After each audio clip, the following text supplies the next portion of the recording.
Space. The final frontier. Well, in a way, playing cards are a unique artifact of history. The first cards existed way before the printing press, so it's no accident that we've just about covered every historical period represented on the faces of a card deck. Roman, Greek, Egyptian civilizations, the feudal systems of knights and lords, the lawless frontier, the battlegrounds of war. Really, it was only a matter of time before we ventured into space. The collection of decks I'm reviewing in this episode, the Planets decks from Vanda Playing Cards, are by no means the only decks to boldly go out of our atmosphere, but they do represent an interesting evolution in what it means to iterate. Welcome back to our viewers. I'm the Gentleman Wake. If you're new here, welcome to the go-to place for cinematic deck reviews. I hope you'll consider subscribing if you haven't already. Stay tuned to the end of the video for a chance to win a Planets deck directly from me. Review commencing in T-3, 2, 1. Designed by Serbian artist Srdjan Vidakovic, also known as Vidic, the Planets decks are a series of decks based on the planets of our solar system, printed by the United States Playing Card Company and produced by David Goldklang and Vanda Playing Cards. The first deck in the series, the Mercury deck, was originally offered as part of a 2017 Kickstarter campaign that raised almost $75,000. The second deck, the Venus edition, was offered up for Kickstarter backing about a half a year later in early 2018, with campaigns for each subsequent decks either funding or going up monthly thereafter. For the purposes of this review, we'll be looking at the first 3 decks in the 8-deck series, the only ones that have been shipped out as of the release of this video, the Mercury, Venus, and Earth decks. The tuck boxes are printed by San Diego-based Clove Street Press on black matte cardstock, and they all feature a pearlescent foil stamping that is embossed. The principal design elements and style are uniform from deck to deck in the series, with the obvious differences being the coloration of each deck and of course the name of the planet, which, like the series name, is printed in embossed white ink. Each deck also has a slightly different small planet silhouette rising above the horizon line.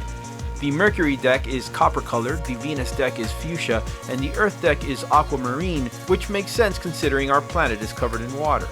The as yet unreleased Mars deck is red, also appropriate. The front of each box has a frame of intricate lines and scroll work with the words Stellar Playing Cards and the Vanda logo. The top of the box reads The Planets, the bottom has designer Vidakovic's name, the sides read Vanda Artist Series and the company website on one side, and on the other side each deck includes a different cross-section of the same master image, the cresting silhouette of a planet and a field of stars behind it, so that when combined, the decks form a cohesive display. There's also a small symbol representing each planet. According to the NASA website, the symbol for Mercury represents the head and winged cap of Mercury, god of commerce and communication, surmounting his caduceus staff. The symbol for Venus is designated as the female symbol, thought to be stylized representation of a hand mirror of the goddess of love. And the symbol for Earth shows a globe bisected by meridian lines into 4 quarters. None of the standard edition decks are sealed, however all of the decks have been made available in sealed limited edition versions. The limited edition versions further unify the decks by changing the foil coloration to gold on a deep blue cardstock. The numbered silver foil seal includes a small space saucer image. The back of each tuck box includes a representation of the back design of the cards, which are very similar from deck to deck. The principal difference being the image and size of the planet in the center and the planetary symbol on each end. The planets live in an empty field surrounded by orbiting saucers, a diamond frame and star field, and an intricate border of scrollwork and lines. The tuck boxes are fantastic. They all feel premium. I love the fact that the colors on each one loosely represents a facet of the corresponding planet. The copper tones of Mercury, the feminine tones of Venus, etc., so on. I wish, however, that the back designs were a little closer to what's on the box. Let me show you what I mean. The principal colors on the card backs feel a bit muted in comparison to the colors on the tuck cases. The biggest difference is the substitution of a white background behind the line work framing the cards, and honestly, I miss the darker background. Still, the design is very nice, and actually the cards are one-way design due to the orientation of the planet in the middle, although admittedly you'd have to be pretty eagle-eyed to be able to find a practical use for this. It's also worth noting that the interior of the boxes have a starfield pattern, and the limited edition version includes foil on the stars. There's an image of each planet if you look inside the box, although it's not easy to see. The best part of the cards are the faces. They are completely custom. The chunky pips have a unique shimmering star pattern in the middle of each one. The font is highly legible, if a bit smaller than standard. Pip placement is generally standard, although the sevens of each suit do feature a symmetrical layout. The ace of spades in each deck features a rising sun peeking over the horizon of a planet. A cool detail of the sun is that it's slowly rising from deck to deck, which perhaps can have a cool color change application for Magic. The remaining aces all have a large center pip, which is great. Perhaps the best aspect of each deck are the beautiful and colorful court cards. Vidakovic and Vanda have smartly given each deck their own custom court members. Whilst many of them still retain the traditional implements and poses, many feature details unique to each set. Perhaps the coolest aspect is that each deck is represented by a race of beings, both fictional and not in the case of Earth, which are native to each planet. The mercurial courts include stone-faced men and women who have grown their thick skin to keep from singeing in the close proximity of Mercury to the sweltering sun. Some of my favorite cards in the deck include a hooded Queen of Diamonds holding a flower. The King of Hearts maintains his traditional suicide pose and holds a curved blade behind his head with a droplet of blood on it. The Jack of Clubs is great as well. He holds a flapping space crow in his hand. The Venetian Court is of course composed of only women, although they seem to be from a race of peaceful space elves. There's a bit of Tolkien's Middle-earth in these designs. My favorite of these are the Queen of Diamonds, who seems to be signing a treaty of some kind. The King of Clubs holds an olive branch as a white dove flies off, both symbols of peace. And the jacks in this deck are all great, but the blonde hair on the Warrior Jack of Spades really stands out. The Earthly Court are exactly what you would expect for the choice to represent our planet. They are reinterpreted traditional court members featuring the standard poses, implements, and features done in Vidakovic's unique style. Every deck in the series includes a Vanda Artist Series ad card with a portrait of the designer. There's a second ad card which features 1/8 of an orbital star map of the solar system. When all 8 cards are joined, they form the entire completed image. Finally, each deck has 2 unique jokers. One is based on a planetary symbol, the caduceus staff of the Greek god Hermes, aka Mercury, the maiden Venus's hand mirror, and the Tree of Life for the Earth deck. The second joker in each deck features a jester representing each race riding a space rocket. It bears mentioning that the cards inside the limited edition tug case are the same as those in the standard releases. USB-CC printing ensures that the decks handle beautifully. They spring, dribble, and fan nicely.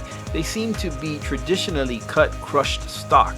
Of the 3 decks in my possession, my favorite is the Earth deck when it comes to flourishes. The green on the card backs just looks a little bit better. They are good for gameplay, although I do think they are more for collectors than Magic enthusiasts. In the end, this is shaping up to be a fantastic series of beautifully designed cards that handle well and feel great, and I'm excited to see what the future decks entail. Since the first offering, subsequent campaigns for the Planets decks have raised slightly less money. No doubt due to the existence of an option to pledge for all 8 in the series as a single pledge, meaning the pledges were likely slightly front-loaded, with intrepid early adopters snatching up the whole set. That doesn't mean that there's a lack of demand, however. The most recent Jupiter deck met its funding in breakneck fashion, totaling the goal amount in under 15 minutes. Pretty impressive stuff. The next deck in the series, the Saturn Deck, launches on Kickstarter July 8th, 2018, including options to add on previous decks and of course the ability to pledge for the entire collection as well. You can sign up for future updates on vandacards.com. But if you want a chance to win an Earth deck and a Venus deck, here's what you have to do. 1, like this video. 2, be a subscriber to this channel. And 3, comment below letting me know which one was your favorite court card of all these decks that I showed you today, and you'll automatically be entered. A couple of weeks ago, I set up a little riddle for all the would-be Sherlock Holmeses in the audience. To be eligible for that contest prize, you had to correctly guess which of the 4 editions of the King's Wild Project Sherlock Holmes collection I was going to give away. Ready for the answer? Let's watch the riddle one more time, this time with subtitles. Which one of the 4 is the deck du jour? At 317, a clue can be seen, which eliminates 1 and leads to more fun. 4 to the 2 to the 7, from hell to heaven, for that's another deck dead, leaving 2 instead. Time is running down, 6, 5, 4. There is number 3 of the decks to flee, leaving the 4th of which to be free. So which of the 4 is the deck du jour? The first clue was pretty straightforward. At time code 317, there was an image of a yellow X crossing out the Baker Street edition. 1 down. A lot of people erroneously believe that the other numbers in the riddle were also time codes. Spoiler alert, they weren't. The second string of numbers is 4 to the 2 to the 7, which actually referenced this shot in the review, showing an ascending hand of cards, the 4 of clubs, the 2 of spades, and the 7 of hearts. Once again, a glitch effect produced another yellow X to eliminate the Hound of the Baskervilles edition. The final clue referenced time running down and the numbers 654, specifically 654, but not the time code, rather the numbers on a clock, the Nixie clock, sitting next to me right here. One more glitch and a tiny yellow spray painted X to cross out the Moriarty edition. So double congratulations to Richard Dominguez for being the lucky name out of the hat and correctly naming the Holmes edition as the prize. Richard, please contact me to claim your prize. Let me know if you guys enjoyed this kind of contest, so maybe I can come up with a new one. Thanks to David Goldklang and Vanda for sending me the Planets decks for review and to give away. Also, I want to thank my first patrons for their support. If you're interested in learning more about becoming a patron of this channel, there'll be a link to the Gentleman Wake Patreon page in the description below, so please check that out. Also, ring that bell to be notified every time I post a new video. I've been the Gentleman Wake, and if you're still watching, why not continue the binge by clicking on this video, and also click here if you're not subscribed already. See you next time.